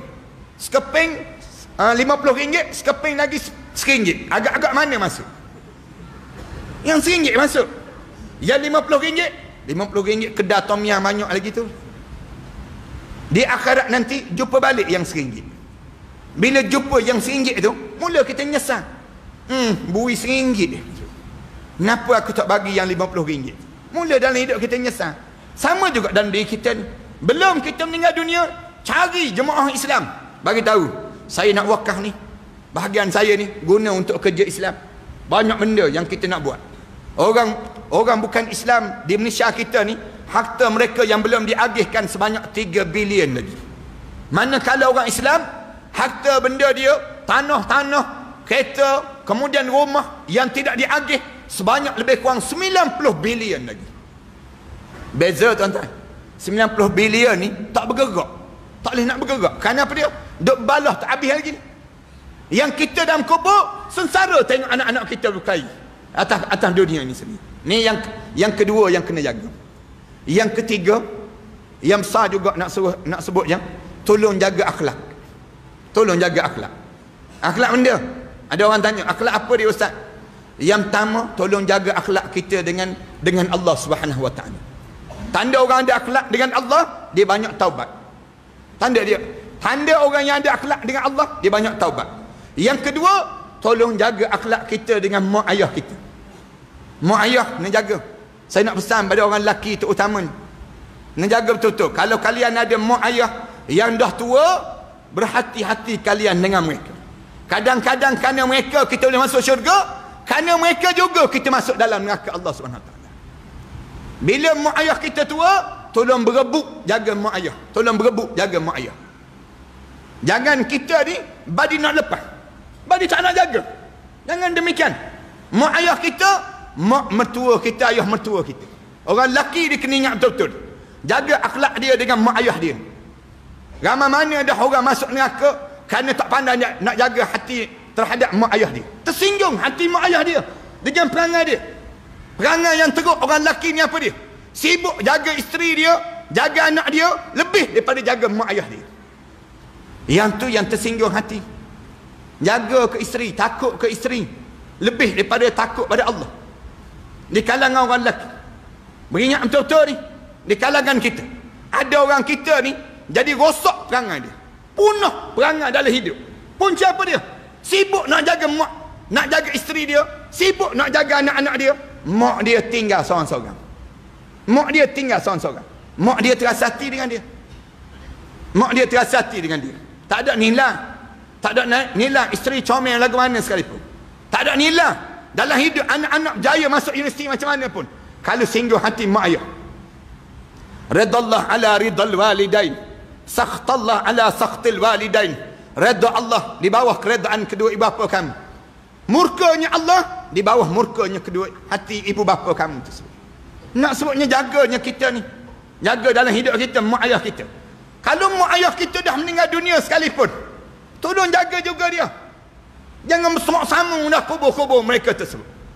Tanda apa dia? Tanda kita tak ada nak mari ziarah, tak ada kita nak baca doa pada mereka tersebut. Pergi ke kubur-kubur tu tengok lagu mana kubur-kubur tersebut. Kosong, sunyi je kubur. Kenapa dia? Kerana anak-anak sibuk dengan urusan hidup mereka, mereka lupa pada Allah Subhanahu Wa Taala. Tolong jaga, jaga hati mak ayah. Orang perempuan, tolong jaga hati suami kalian. Jaga hati suami kalian. Jangan singgung hati suami. Jangan cakap kasar depan suami masing-masing. Jangan tinggi suara depan suami. Jaga tak padan dengan tinggi suara kita depan suami kita, habis hancur lebur amalan kita. Hancur lebur amalan kita. Kena tahu ni suami kita. Suami ni beza. Jangan anggap suami ni di kalangan kita macam orang lain, macam kawan-kawan kita boleh tengking-tengking. Suami tak. Dalam Islam suami ni besar. Rasulullah sebut, kalaulah ada orang yang boleh sujud pada sesama makhluk, Rasulullah kata, nescaya akan arahkan setiap isteri sujud di kaki suaminya. Tetapi Allah tak membenarkan sujud sama-sama makhluk kerana besarnya kedudukan suami. Kenapa besarnya suami ni? Kerana suami telah jaga mak ayah dia.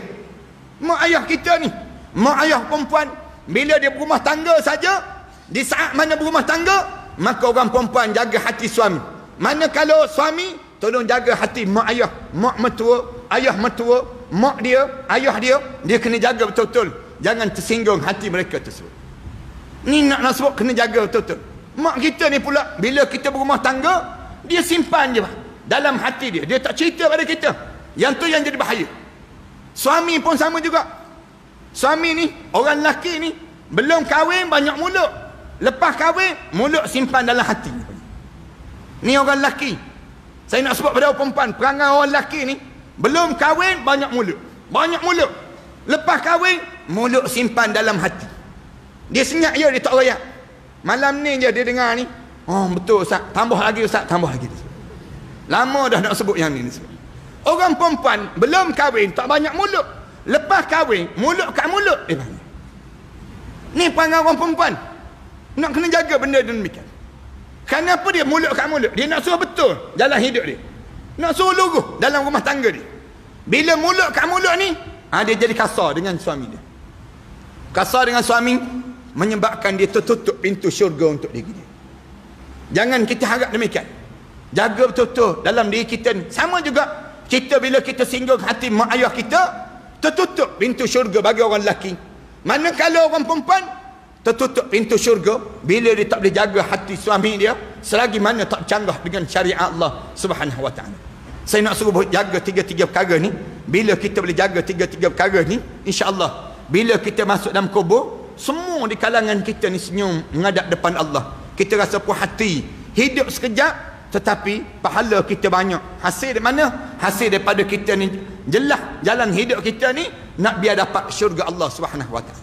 Buat apalah rumah besar atas dunia, kereta mewah atas dunia, segala benda ada atas dunia, masuk kubur, masuk neraka terus. Na'udzubillah min dzalik. Tak ada manfaat langsung. Biar kita ni hidup dalam keadaan yang biar kita tak dapat dunia tak apa. Tak dapat dunia tak apa. Tapi bila masuk kubur, keluasan kubur tu berubah menjadi taman pada taman-taman syurga, dan kita pun disambut oleh para malaikat Allah kerana amalan yang kita jaga sepanjang kita hidup atas dunia ni sini.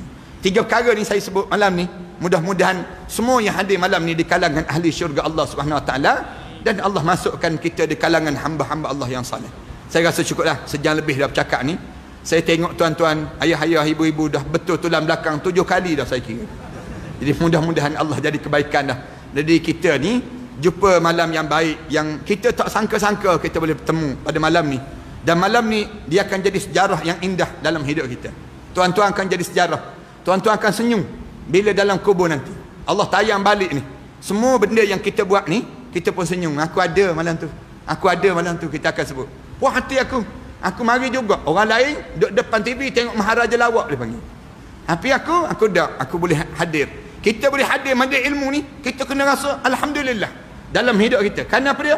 Kerana kita ni bila kita masuk dalam kubur nanti, Allah tayang balik amalan soleh yang kita buat ni sini. Mudah-mudahan Allah jadikan kita di kalangan mereka tersebutlah. Terima kasih di atas jemputan yang baik ini. Mudah-mudahan Allah jadikan semua penduduk Marang ini, Allah jadikan di kalangan hamba-hamba Allah yang saleh, dan Allah betul sepanjang masa dalam hidup kita ni, insya-Allah. Aku lu qauli hadza astaghfirullah li wa lakum.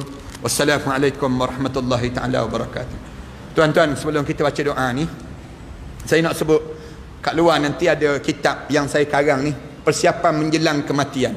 Bila dekat nak mati, nak buat apa dia? Nak buat lagu mana pada diri kita ni? Kitab ni penting sangat ni. Saya dah susun dah nak baca apa benda. Kali yang pertama, kali yang kedua, sampailah doa yang saya sebut tadi pada muka surat 49.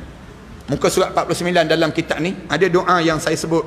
Bila roh kita sampai di halqam ni, sebut la ilaha illallahul halimul karim. La ilaha illallahul halimul karim. La ilaha illallahul halimul karim. Alhamdulillahi rabbil alamin. Alhamdulillahi rabbil alamin. Dengan tabarakalladzi biyadihil mulk yuhyi wa yumit wa huwa ala kulli syai'in qadir. Hadis ni Rasulullah sallallahu alaihi wasallam sebut bagaimana kita dekat nak meninggal dunia. Rasulullah ajar pada diri kita demikian. Dan pada muka surat 47 dalam kitab ni ada satu doa yang Rasulullah ajar. Rasulullah ajar baca doa ni. Bila kita tahu kita kena penyakit kita ni baru mati. Penyakit ni baru sampai mati. Baca doa ni sekali. Rasulullah sebut, Abu Hurairah, munak tak kalau aku ajar pada kamu satu doa. Bila membaca doa ni, kemudian mati. Lepas pada membaca doa ni, tepat kamu dalam syurga Allah, dan Allah haramkan jenazah kamu dalam api neraka Allah. Lalu Abu Hurairah sebut apa dia ya Rasulullah? Rasulullah ajar. Abu Hurairah ajar sahabat-sahabat sampai pada guru saya waktu mana saya belajar dekat Universiti Al-Azhar dahulu. Dia sebut, aku baca kamu ikut. Dia baca, kami ikut. Bila kami ikut habis dia baca, dia sebut, aku ijazahkanlah doa ini pada kamu semua. Kami pun jawab, kami terimalah doa ini. Malam ni saya nak baca juga doa ni, tuan-tuan ikut doa yang saya baca. Habis baca tu, saya sebut, saya ijazahkanlah doa ini pada semua jemaah yang hadir. Jemaah jawab, kami terimalah doa ini. Boleh ya? Boleh, insya-Allah. Mudah-mudahan demikian. La ilaha illallah yuhyi wa yumit wa huwa hayyun la yamut wa subhanallah rabbil ibad wal bilad walhamdulillah hamdan kathiran tayyiban mubarakan fih ala kulli halin. Allahu akbar kabiran kibriya rabbina wa jalalatuhu wa qudratuhu bikulli makanin. Allahumma in kunta amrattani litakbida ruhi fi awwali maradi hadha faj'al ruhi fi arwahi man sabaqat lahum minkal husna wa ba'idni minan nar kama ba'adta awliya'aka alladhina sabaqat lahum minkal husna. Amin ya rabbal alamin. Saya ijazahkanlah doa ini pada semua jemaah yang hadir pada malam ini. Jemaah-jemaah kitab ni ada kat luar nanti. Jemaah-jemaah bila ziarah orang sakit, jemaah-jemaah bagi hadiah kitab ni. Jauh lebih baik daripada kita bagi durian nangka mempelam tu kan. Kita bagi hadiah kitab ni, dia tengok nama tajuk kitab ni, dia faham lah, maknanya mati dah tu, senang ceritanya. Nak sebut tak tergamak sangat. Jadi kitab-kitab begini ni saya susun ni dengan tujuan nak suruh orang kita ni bila mati semua masuk syurga Allah Subhanahu Wa Taala. Ni usaha kita lah. Saya sedang usaha duduk kuliah merata sebut. Setiap kali mana saya pergi mana-mana tempat yang awal, antara benda yang saya sebut cerita tentang syurga neraka. Lagu mana kita nak suruh kita ni dapat masuk syurga Allah Subhanahu Wa Taala? Ni kena usaha di kalangan kita. Cerita benda-benda yang lain aman dah orang boleh cerita. Tapi cerita tentang mengenai lagu mana nak suruh selamat diri kita daripada neraka Allah ni jarang orang nak sebut. Jadi kita sebutlah di antara tempat yang pertama bila masuk dalam kubur. Ni tempat yang pertama. Saya karang lagi kitab ni, syurga ganjaran terindah. Ni cerita tentang mengenai bagaimana kita duduk dalam syurga, benda apa yang kita akan dapat dalam syurga. Allah sedia macam untuk siapa syurga ni. Kalau tuan-tuan baca kitab cerita syurga ni, rasa tak sabar nak masuk dalam syurga Allah Subhanahu Wa Taala. Kita rasa ringan, setiap bebanan dalam masalah hidup kita ni jadi ringan je kita. Kerana teringat yang Allah bagi ganjaran yang pada diri kita ni bila tempat kita dalam syurga Allah.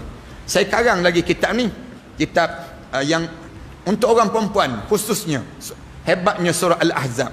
3 surah yang saya sebut tadi, orang perempuan belajar nak tahu benda apa dalam surah Al-Ahzab. Ni kitab yang saya karang ni.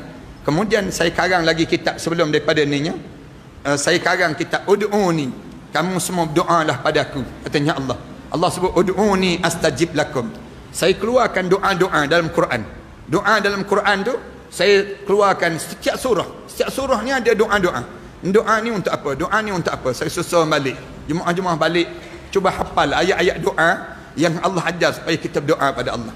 Saya karang kitab-kitab ni. Sebelum daripada ni saya karang kitab Malam Tamu di Barzakh, cerita tentang mengenai barzakh dan sebagainya. Semua kitab-kitab yang saya karang ni tuan-tuan, dengan tujuan untuk nak suruh, saya sedang bangunkan sekolah tahfiz di belakang saya.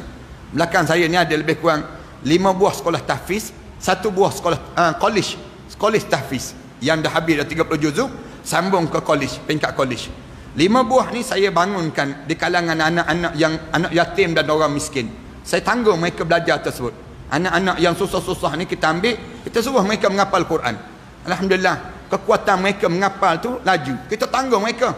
Seorang-seorang tu mereka menghafal Quran, kita tanggung sebanyak RM3,500 setahun untuk mereka belajar.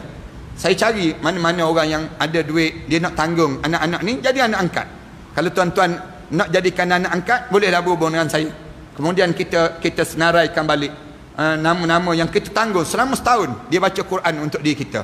Siapa nak baca Quran untuk diri kita ni? Jadi kita tanggung anak-anak ni sendiri dan mereka menghafal Quran. Yang terbaru baru ni ada seorang anak yang Allah bagi akal yang cergas pada dia. Anak orang kita ni dia menghafal Quran sebulan 9 juzuk Al-Quran. Sebulan. Bulan kedua dia ingat 21 juzuk. Bulan ketiga habis 30 juzuk Al-Quran. 3 bulan 30 juzuk. Kita 30 tahun inna a'tayna inna anzalna. Kita hanya demikian.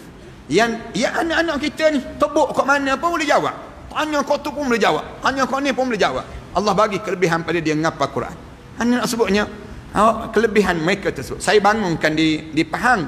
Saya bangunkan juga di Kelantan, di tempat mertua saya. Kemudian lepas tu saya bangunkan di Shah Alam. Kemudian yang keempat saya bangunkan di Pulau Langkawi. Pulau Langkawi di antara Gunung Mak Cincang dan Gunung Raya. Satu lagi yang terbaru Ada hamba Allah daripada Kuala Terengganu ni, dia wakafkan tanah di jalan masuk ke Kuala Telemung tu. Jalan masuk situ seluas 9 ekar dia wakafkan tanah dia tersebut untuk saya bangunkan sekolah tahfiz dekat situ pula. Jadi kalau tuan-tuan ada kelapangan rezeki, tuan-tuan bolehlah pakak-pakak infak, pakak-pakak yang disebut dengan ambil je pamphlet ni, pamphlet yang ada kat luar nanti, jemaah-jemaah pergi ke mana-mana bank, diri depan Mission Bank tu, bank Islam, Maybank dan sebagainya, berdiri depan Mission Bank tu, semayang sunat istikharah dulu. Nak wakaf ke tak wakaf, nak derma ke tak derma. Saya perlukan sangat dana. Dan saya bangunkan satu lagi di selatan Thailand. Di selatan Thailand tu, bila saya jumpa anak-anak yatim piatu, kecil-kecil je. Dalam kecil-kecil, dengan kuliah saya, mula-mula saya datang ke Thailand tersebut. Kemudian saya tanya ni, siapa ni Ustaz? Katanya kawan-kawan ni anak-anak yatim piatu Ustaz. Mak ayah mereka kena tembak mati. Mak kena tembak mati ni. Lepas tu kita kata, dia tinggal dengan siapa? Dia duduk mari gini lah. Kita kata, buat sekolah. Kita buat sekolah. Kita tanggung dia.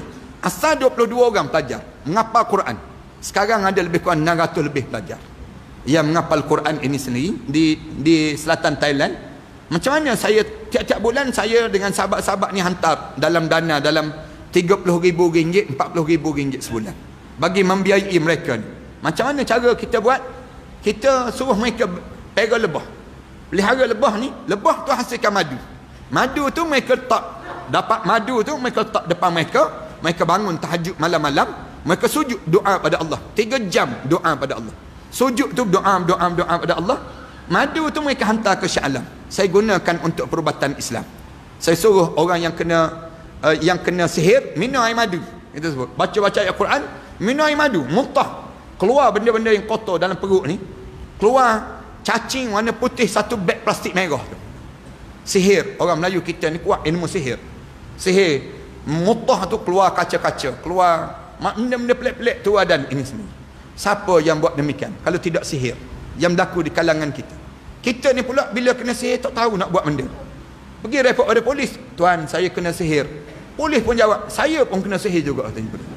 Nak sebutnya tak ada undang-undang tempat kita. Saya gunakan madu tu.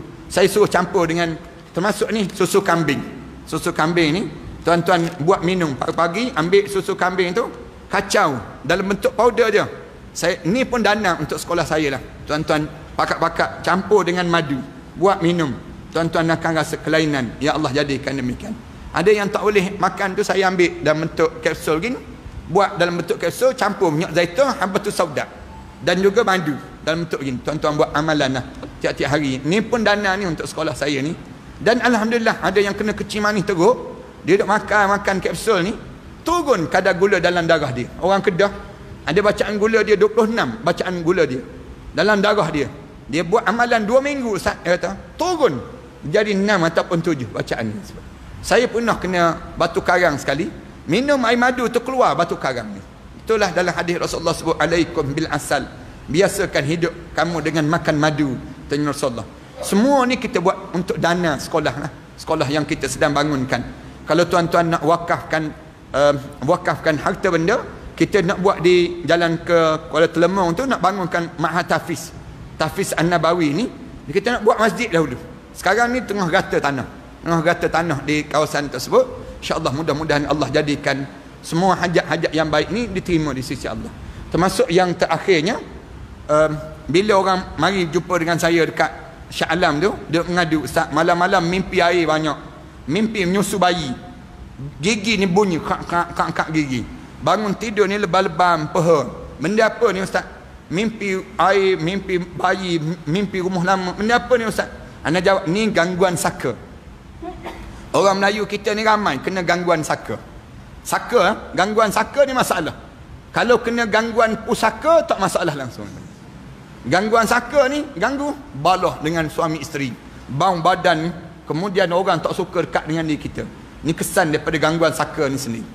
Tuan-tuan ambil je, saya ambil minyak zaitun, habatus sauda, dalam bentuk krim gini. Tuan-tuan sapu je malam-malam. Nak tidur tu sapu kat belakang. Sapu dekat sendi-sendi kita ni. Sendi-sendi dekat tu di perut kita, di usus sebelah kanan kita ni. Tuan-tuan sapu. Mudah-mudahan Allah jadikan lama-lama Allah keluarkan benda tu sikit demi sikit tu badan kita ni sendiri, insya-Allah. A'udzubillahi minasyaitanirrajim. Bismillahirrahmanirrahim. Alhamdulillahi rabbil alamin. Wassalatu wassalamu ala asyrafil anbiya'i wal mursalin wa ala alihi wa sahbihi ajma'in. Allahumma ighfir dhunubana wa liwalidina warhamhuma kama rabbayana shaghira wal jami'il muslimina wal muslimat wal mu'minina wal mu'minat al ahya'i minhum wal amwat. Ya Allah, ya Tuhan kami, di malam yang baik ini ya Allah, kami datang berkumpul di masjid yang baik ini ya Allah. Jadikanlah malam ini malam penyaksian pada amalan kami ya Allah. Kamu jadikanlah setiap masa dan kedudukan kami ini ya Allah kedudukan yang tinggi di sisi kamu ya Allah. Saat mana kami keluar daripada rumah kamu ini ya Allah, leburkanlah dosa besar kami dan dosa kecil kami ya Allah. Dosa sengaja dan dosa yang tidak sengaja kami lakukan ya Allah. Dosa yang nampak dan dosa yang tak nampak yang kami lakukan ya Allah. Ya Allah, ya Tuhan kami, saat mana kami menadah tangan sesama kami ini ya Allah, mengharapkan pada kamu ya Allah, agar ada di kalangan kami yang sedang menderita penyakit yang berpanjangan ini ya Allah, disembuhkan penyakit yang mereka deritai itu ya Allah. Ada di kalangan kami yang datang di malam yang baik ini ya Allah, dengan hutang piutang yang banyak ya Allah, kamu tunjukkanlah jalan penyelesaian terhadap hutang piutang itu ya Allah. Ada di kalangan kami ya Allah yang datang saat menadah tangan ini ya Allah, kekeluargaan mereka penuh dengan berantakan ya Allah. Kamu jadikanlah ya Allah ketenangan dan kedamaian ya Allah daripada kekeluargaan ini ya Allah. Ya Allah, kamu damaikan rumah tangga di kalangan mereka yang hadir pada malam ini ya Allah. Kamu bahagiakanlah anak-anak kami yang menghafal ayat-ayat kamu itu ya Allah. Kamu lapangkanlah hati-hati mereka ya Allah. Ya Allah, ya Tuhan kami, izinkan kami mengadu pada kamu ya Allah. Betapa lemahnya umat Islam di saat ini ya Allah. Kamu satukanlah hati-hati sesama kami ini ya Allah. Kamu kembalikanlah kegemilangan bumi Terengganu ini ya Allah dengan ajaran agama kamu ya Allah. Ya Allah, ya Tuhan kami, kami pohon pada kamu ya Allah, agar kamu jadikan bumi ini penuh dengan kebaikan yang berterusan daripada kamu ya Allah. Berkatilah kepimpinan sesama kami ini ya Allah. Kamu jadikanlah kepimpinan sesama kami ini ya Allah kepimpinan yang membawa kami ke syurga kamu ya Allah. Jauhkanlah kami ya Allah mendapat pemimpin-pemimpin yang menghalakan kami ke kawah-kawah neraka kamu ya Allah. Ya Allah, ya Tuhan kami, izinkan bibir kami menyebut la ilaha illallah Muhammadur Rasulullah di akhir perjalanan hidup kami nanti ya Allah. Saat terbujur kaku jenazah kami nanti ya Allah, kamu ampunkanlah dosa kami ya Allah. Saat dimandikan jenazah kami nanti ya Allah, kamu gugurkanlah dosa kami dengan guguran ayam renjis tuadan kami itu ya Allah. Saat mana dikapankan jenazah kami nanti ya Allah, kamu putihkanlah amalan kami ya Allah, lebih putih daripada kain kapan yang membalut jasad kami itu ya Allah. Saat mana kami mula diusung untuk disolatkan nanti ya Allah, kamu gerakkanlah hati anak kami yang paling saleh ya Allah, mengimamkan solat jenazah kami nanti ya Allah. Anak-anak kami juga yang akan mengusung jenazah kami nanti ya Allah. Anak-anak kami juga yang akan menurunkan jenazah kami di barzah nanti ya Allah. Saat demikian ya Allah, jadikanlah barzah kami di antara taman pada taman-taman syurga kamu ya Allah. Rahmatilah kami saat itu ya Allah. Jadikanlah kami di malam tama kami di barzah nanti ya Allah, malam yang terindah dalam hidup kami ya Allah. Ketemukanlah kami ya Allah dengan arwah ayah kami ya Allah, arwah datuk nenek moyang kami ya Allah, arwah jiran-jiran kami ya Allah, arwah pasangan hidup kami ya Allah, arwah anak-anak kami yang telah meninggal sebelum daripada kami ini ya Allah, di Illiyin ya Allah. Saat sebegini ya Allah, kerinduan itu seringkali bertandang dalam hidup kami ya Allah. Rindu saat kami tertidur di atas ribaan arwah ayah kami sewaktu-waktu dahulu ya Allah. Rindu saat tangannya menyuap ke bibir kami dahulu ya Allah. Rindu saat ibu ayah kami dahulu ya Allah mendukungkan kami di saat mana kepulangan kami daripada masjid sebegini ya Allah. Rindu ya Allah saat malam yang gelap pekat itu ya Allah, arwah ayah kami mencium pipi kanan dan kiri kami ya Allah, mengucapkan kata-kata yang indah untuk kami ya Allah. Rindu ya Allah saat tangannya mengaminkan doa-doa yang dibaca ya Allah. Rindu ya Allah saat mana kami bangun di penghujung malam ya Allah, kelihatan arwah ayah kami sujud dan sujud dengan penuh tangisan pada kamu ya Allah. Rindu saat-saat itu ya Allah. Kamulah yang mengetahui ya Allah betapa rindunya kami pada mereka yang telah meninggal dunia itu ya Allah. jadikanlah doa kami saat ini di antara taman pada taman-taman syurga untuk mereka ya Allah. Rahmatilah mereka ya Allah. Jadikanlah kubur mereka di antara taman pada taman-taman syurga ya Allah. Ya Allah ya Tuhan kami, ampunkanlah dosa kami terhadap kedua ibu bapa kami ya Allah. Khususnya dosa kami terhadap ibu kami ya Allah. Seketika dahulu ya Allah, kami mengakui kami pernah bercakap kasar di hadapan ibu kami ya Allah. Kami pernah menengking kata-kata ibu kami ya Allah. Kami pernah meninggikan suara di hadapan ibu kami ya Allah. Kami pernah ya Allah memalingkan wajah kami di saat mana nama kami dipanggil dan dipanggil oleh ibu kami ya Allah. Ampunkan kami di kala itu ya Allah. Kami tidak sengaja melukakan hati ibu kami ya Allah. Kami tidak sengaja melukakan hati ibu kami ya Allah. Ya Allah, kami tahu ibu kami menyayangi kami ya Allah. Dalam kegelapan malam itu ya Allah, ibu kami memeluk kami dengan penuh kasih sayang ya Allah. Saat mana kami demam ya Allah, ibu kami turut demam sama demamnya kami ya Allah. Saat mana kami membesar ya Allah, ibu kami berhutang keliling pinggang ya Allah untuk membesarkan kami ya Allah.